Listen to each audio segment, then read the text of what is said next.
नमस्कार, आयकॉन महाराष्ट्रमध्ये आपले स्वागत आहे। छत्रपती संभाजीनगरच्या भीमनगर भावसिंगपुरा येथे राधाकिशन साळवे यांच्या स्मृतिप्रित्यर्थ सलग 9व्या वर्षी मोफत आरोग्य तपासणी व व्यसनमुक्ती मार्गदर्शन शिबिर पार पडले।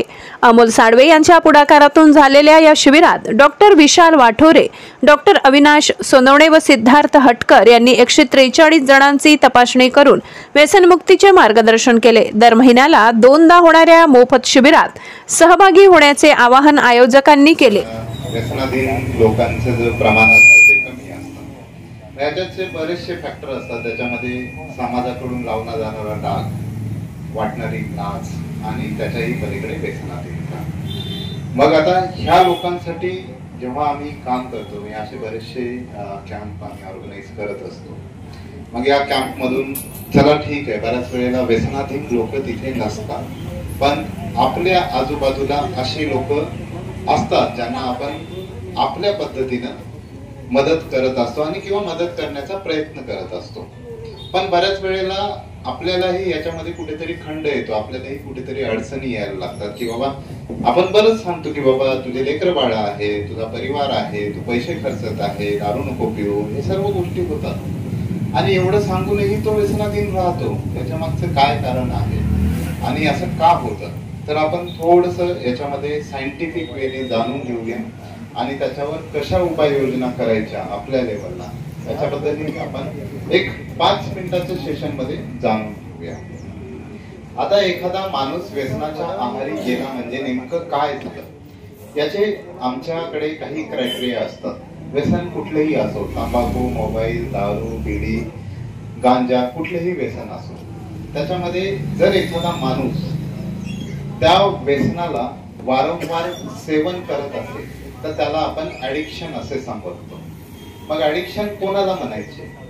तो माणूस दिवसभर त्याच विचारामध्ये राहतो, ज्याला माणसात प्री ऑक्युपाइड माइंड म्हणतात। म्हणजे सकाळी उठलं तेव्हापासून आज दारूची सोय कशी करायची, त्याच्यासाठी पैसे कसे जमवायचे, मग दिवसभरामध्ये मला दारू भेटेल की नाही, मग घरातले सामान विकणं किंवा कुठेतरी रोज बिगारी करणं किंवा जे पैसे आहेत ते खर्च करणं, असे एकंदरीत त्याच्याच मध्ये गुंतून राहणं, याला म्हणतात प्री ऑक्युपाइड माइंड। दुसरी गोष्ट की एक माणूस होता जो 2 वर्षापूर्वी एकच क्वार्टर प्यायचा, घरातल्या बायका काय करतात, एकच क्वार्टर पितो, घरीच पितो, त्याच्यामुळे काही प्रॉब्लेम नाही, माझा नवरा एकच क्वार्टर पितो, घरी पितो, झोपतो।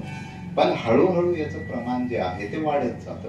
असं का होतं? कारण की त्याच्यामध्ये टॉलरन्स नावाचा एक प्रकार डेव्हलप होतो।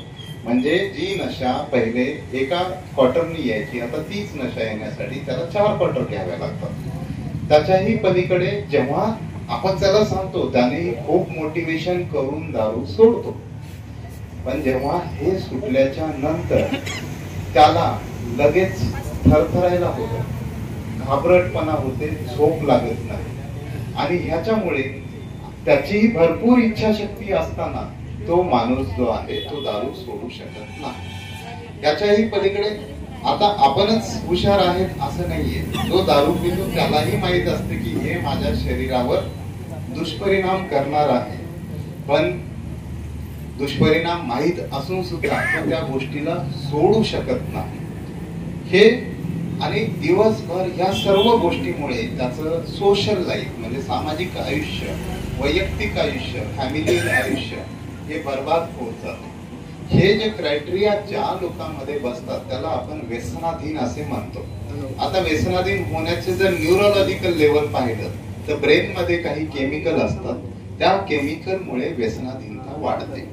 मग बऱ्याच वेळेला माणूस 15 दिवस दारू सोडतो, पण 15 दिवसांनी पुन्हा पितो, 1 महिना दारू सोडतो, पण 1 महिन्याने पुन्हा दारू पितो। असं का घडतं? मग असं घडण्यामागचं जे कारण आहे ते न्यूरोलॉजिकल कारण आहे। जेव्हा एखादा माणूस दारू सातत्याने पीत असतो तेव्हा त्याच्या ब्रेनला डिप्रेस करणारे जे केमिकल आहेत हे वाढत जातात। म्हणजे दारू सोडली की त्याला भकास वाटायला लागतं, एकदम चिंतेत असतो, गर्तेत असतो। तुम्ही बघाल ते दारू पितात ना, त्यांच्या चेहऱ्यावर असं तेज नसतं, थोडस उदासीनता दिसते। ती उदासीनता कुठून येते? ती ब्रेन मधून येते। मग ती उदासीनता असल्यामुळे हे लोक वारंवार त्या दारूच्या आहारी जातात। कोणी 2 महिने सोडतं, कोणी 6 महिने सोडतं, ते पुन्हा त्याच्यामध्ये गर्तेत जातं. मग अशा वेळेला ह्या माणसांना जेव्हा आपल्याला ह्याच्यातून बाहेर काढायचं आहे, तर ह्या माणसांसाठी आपल्याला काय करता येतं? सगळ्यात महत्वाचं घटक जे तुम्ही करत आलेले आहे ते म्हणजे सपोर्ट दर्शवणे, की बाबा ठीक आहे, तुझं टेन्शन आम्ही समजून घेऊ, तुला आम्ही मदत करू, आपण वाटलं तर एखाद्याची मदत घेऊ. हे आपण सपोर्ट जे आहे, एक फॅमिलियल सपोर्ट, एक फ्रेंडशिप सपोर्ट आपण त्याला दर्शवू शकतो. त्याच्या पलीकडे पण त्याच्या न्यूरोलॉजिकल चेंजेस जे झालेले आहेत ते फक्त सपोर्टनी कमी होणार नाहीत, त्याला काही गोळी औषध द्यावी लागते. ते गोळ्या औषधाचं प्रमाण कुठे 2 महिने 3 महिने असा कोर्स असतो. बऱ्याच वेळेला आपण जे आहे की झाडपाल्याच्या नादी लागतो, जेणेकरून बाबा ह्याची दारू सुटावी, अन्नात काहीतरी गोळ्या औषधी मिसळून देतो आणि त्या गोळ्या औषधांची रिॲक्शन येते. ती रिॲक्शन थोडीशी आली तिथपर्यंत खूप चांगलं आहे, त्याच्यामध्ये काहीही वाईट नाहीये. पण जे औषध आपण जेवणामध्ये मिसळून देतो त्याची रिॲक्शन एवढी गंभीर स्वरूपाची येऊ शकते की तो माणूस कोमामध्ये सुद्धा जाऊ शकतो. मग अशा वेळेला आपलाच घरचा, आपलाच पेशंट किंवा आपलाच कुणीतरी मित्र, मुलगा, नवरा, कुणीतरी त्याच्या जीवाशी आपण इनडायरेक्टली खेळतो. तर त्याच्यामध्ये बरेचसे प्रोग्राम असे चालतात. आता आम्हीही आंबेडकर मिशन हॉस्पिटलच्या अंतर्गत महिन्याच्या 2ऱ्या आणि 4थ्या शनिवारी मी स्वतः तिथे सेशन्स घेतो, जेणेकरून या व्यसनमुक्तीमध्ये आपल्याला जास्तीत जास्त आउटपुट काढता येईल. त्याच्यामध्ये 2 गोष्टी महत्वाच्या असतात. त्याच्यामध्ये फॅमिलियल सपोर्ट महत्वाचा असतो आणि त्यांना तुम्हाला बऱ्याच वेळेला माणूस थकून जातं, मान्य आहे, पण बऱ्याच वेळेला थकून गेल्याच्या नंतर एक सपोर्ट दाखवणं जरा अवघड जातं. पण तुम्ही जर त्याला म्हणाल ठीक आहे आपण पाहूया काय होतंय, ते पाहूया, जर तुला काही त्रास होतोय तर आपण त्याची ट्रीटमेंट करूया, पण तू हे सोड, आम्ही आहे तुझ्यासोबत. बऱ्याच वेळेला रिलॅप्स झाले की पुन्हा आपण काय होतं की बाबा अरे यार ये नाही सुधार सकता, ठीक आहे, पण तसं नसतं. त्याचे रिलॅप्स होण्यामागची कारणही काही असतात, ते शोधावे लागतात आणि ते शोधून मग त्याच्यावर समुपदेशन करून जे आम्ही करतो त्याच्यामधून मग त्याला पूर्णतः बाहेर काढता येतं. कारण की माणूस सायकल चालवायला शिकताना पहिल्याच झटक्यात सायकल पळवत नाही, तो पहिले घाबरून चालवतो, एखाद्या वेळेस पडतो सुद्धा, म्हणजे रिलॅक्स होतो, पुन्हा हळूहळू तो परफेक्ट होतात. आणि असे समाजात बरेचसे उदाहरणं आहेत जे व्यसनमुक्तीमधून आपल्या सामाजिक जीवनावर होणारा जो परिणाम आहे त्याला कमी करतात, आपल्या आर्थिक जीवनावर जे आर्थिक नुकसान होत आहे त्याला कमी करतात, आपलं जे वैयक्तिक नुकसान होत आहे त्यालाही कमी करतात आणि जे आपलं फॅमिलियल नुकसान आहे त्यालाही कमी करतात. तर व्यसनमुक्ती ही अशक्यप्राय गोष्ट नाहीये. मी एवढंच म्हणे, व्यसनमुक्ती ही अशक्यप्राय गोष्ट नाहीये. आपल्या आजूबाजूला असे काही लोक असतील त्यांना तुम्ही तिथं आंबेडकर मिशन हॉस्पिटलमध्ये 2ऱ्या व 4थ्या शनिवारी समुपदेशनासाठी पाठवा. तिथे कुठलाही पैसा लागणार नाही, तिथे फ्री ऑफ कॉस्ट असेल. आणि त्याच्यामध्ये ह्या गोष्टी जेव्हा आपल्याला माहित होतात तेव्हा आपल्याला कळतं की ह्या माणसाला आपण कसं सपोर्ट करू शकतो.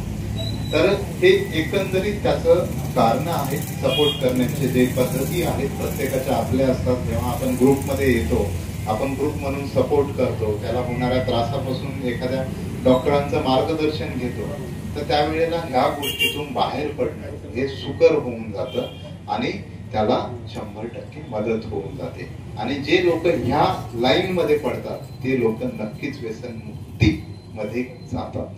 तर एवढंच मला बोलायचं होतं आणि भाऊने मला इथे बोलवल्याबद्दल मी त्यांचे आभार मानतो. आणि खरंच हे स्मृतिप्रीत्यर्थ निमित्त असे सामाजिक उपक्रम घेणं खरंच स्तुत्य आहे. मी सर्व ऑर्गनायझिंग कमिटीचे सुद्धा अभिनंदन करतो आणि मला बोलण्याची संधी दिल्याबद्दल धन्यवाद.